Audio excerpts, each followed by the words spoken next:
করে বসলেন। তিনি জাতির উদ্দেশ্যে ভাষণ দিয়ে বসলেন, বললেন যে আমার ওটার ব্যবস্থা করেন, আমি দ্রুত বঙ্গভবন ত্যাগ করতে চাই, এবং পাবলিক করে দিলেন বিষয়টা। তখন সবাই মিলে যেহেতু পূর্ব প্রতিশ্রুতি দিয়েছেন, তারা কিন্তু এই কাজটি করলেন এবং তিনি তার সেই অমল ধবল চাকরিতে ব্যাক করলেন। এটা ছিল এক ধরনের এক্সিট রুট নেগোশিয়েট করার বিষয়। আপনার পরবর্তীতে 111 সরকারের সময় ফখরুদ্দিন সাহেব এর নেতৃত্বে যে সরকার গঠিত হয়েছিল, সেখানেও কিন্তু এরকম একটি কাণ্ড ঘটেছে। আগে থেকে আগ বাড়িয়ে সাবেক প্রধানমন্ত্রী, সাবেক বিরোধী দলের নেত্রী শেখ হাসিনা, তিনি আপনার যে কাজটি করলেন, তিনি কিন্তু আপনার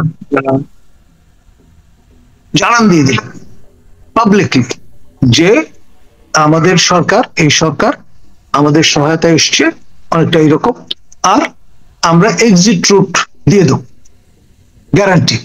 তো এই নিশ্চয়তা পেয়ে যা হওয়ার তাই হলো। নবম সংসদ নির্বাচনের ফলাফল কি দাঁড়ালো, এবং ওই রাতে, নির্বাচনের রাতে আমরা কিন্তু নিজেরা একেবারে স্ক্রিনের পাশে দাঁড়িয়ে দেখেছি বিভিন্ন জায়গায় আপনার টাকার বস্তা সহ জামাতের কর্মীরা, বিএনপির লোকজন, তাদেরকে আটক করা হয়েছিল, এবং ফলাফল কি হয়েছে সেটা আমরা জানি। তো যাই হোক, সেটাও কিন্তু এক ধরনের নেগোসিয়েশন, বাঘের পিঠ থেকে নামার বন্দোবস্ত। আর এখন যে সরকারটি আছে, দ্বিতীয় অন্তর্বর্তী সরকার, তাদের জন্য এটা অতীব গুরুত্বপূর্ণ, কারণ ইতিমধ্যে পপুলারিটি তলানিতে চলে গেছে। 90 দিনের ফ্রেমওয়ার্ক অনেক আগে অতিক্রান্ত হওয়ায় ব্যারিস্টার মাহবুবুদ্দিন খোকন বলে ফেলেছেন এটি অবৈধ কাজ করেছেন তারা। আবার আইএসপিআর যেই বিষয়টা প্রকাশ করে দিয়েছে, সাবেক প্রধান বিচারপতি এবং বিচারপতি দুজনই তাদের হেফাজতে থাকা ছিলেন। তো ফলে এই যে রেফারেন্স এবং সেটি যে ফুল বেঞ্চে বসা, এই সব বিষয়গুলো নিয়ে বিজ্ঞ আইনজীবী, মুসলিম লীগের সম্মানীয় সভাপতি অ্যাডভোকেট মোহসিন রশিদ ইতিমধ্যে নোটিফাই করেছেন এবং রিট করে বসেছেন এবং চ্যালেঞ্জ করেছেন বিষয়টা।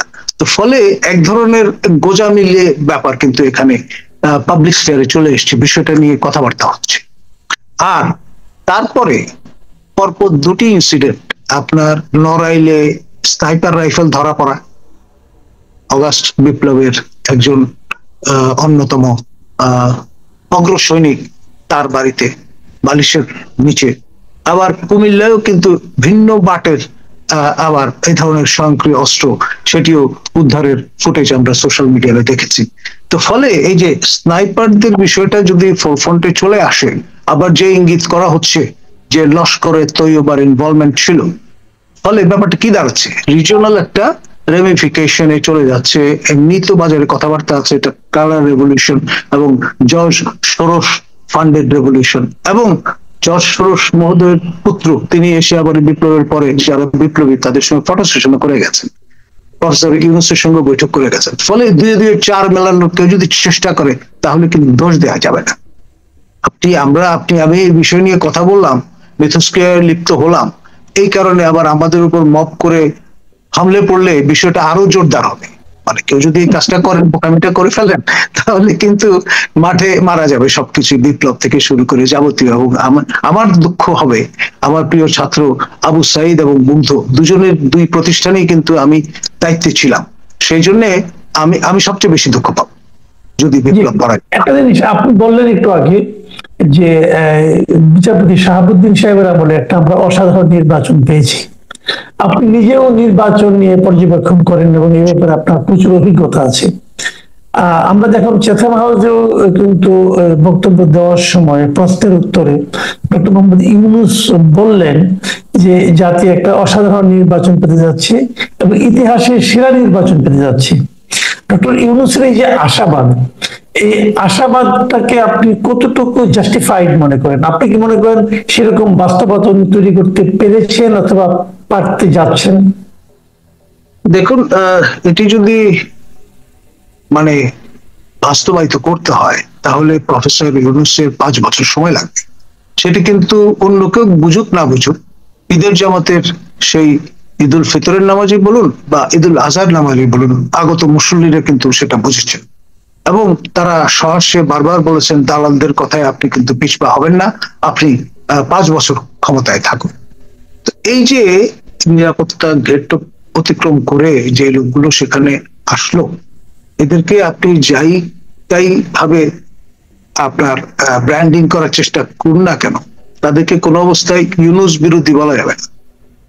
ইউনুসের ফ্যান তারা, এবং তারা চান যে 5 বছর তাকে সময় দেওয়া হোক, এবং তিনি কিন্তু বিষয়টা এনজয় করছেন। আল জাজিরার সঙ্গে সাক্ষাৎকারে তিনি কিন্তু এদের রেফারেন্স দিয়েছেন, এবং তিনি সম্ভবত আপনার সেই মানব সভ্যতার উষালগ্নে গ্রিক নগর রাষ্ট্রে ফিরে গেছেন। তখন কিন্তু স্পার্টা, অ্যাথেন্সে সরাসরি প্রত্যক্ষ ভোটাভুটি হতো সবার সামনে। এখন ধরুন ইলেকট্রয়েট হিসেবে যদি আপনি ঈদের জামাতকে ধরেন, এবং এটা মুসলিম মেজরিটি কান্ট্রি, রাষ্ট্র ধর্ম ইসলাম, তাহলে কিছু বলার নেই।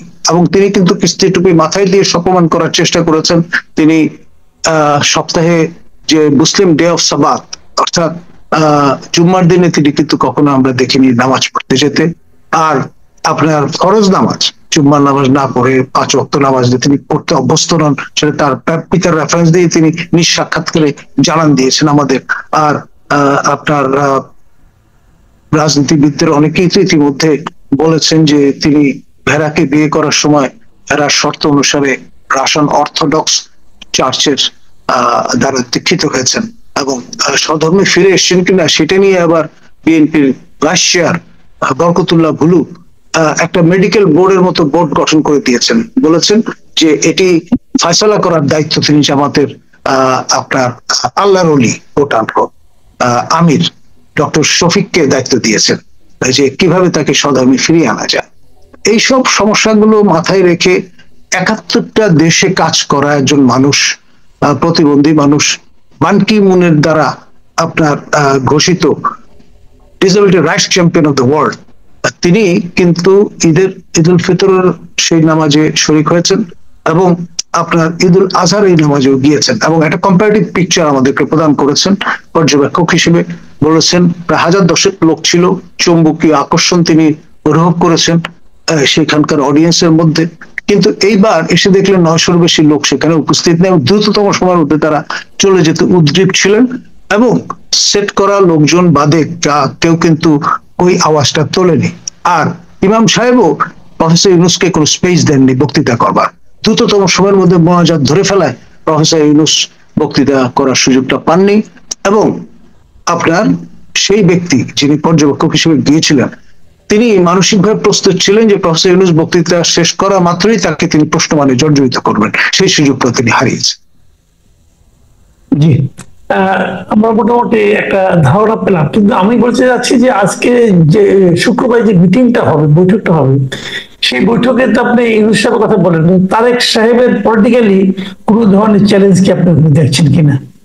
ডেফিনেটলি অ্যাজ ওয়েলুল শাহ আমি যেটি বলবো, লাভ কিন্তু অ্যাপারেন্টলি বেশি পরিমাণে হচ্ছে প্রফেসর ইউনুসের, সেই পরিমাণে আপনার ঝুঁকির পরিমাণটা অনেক বেশি অনারেবল তারেক জিয়ার।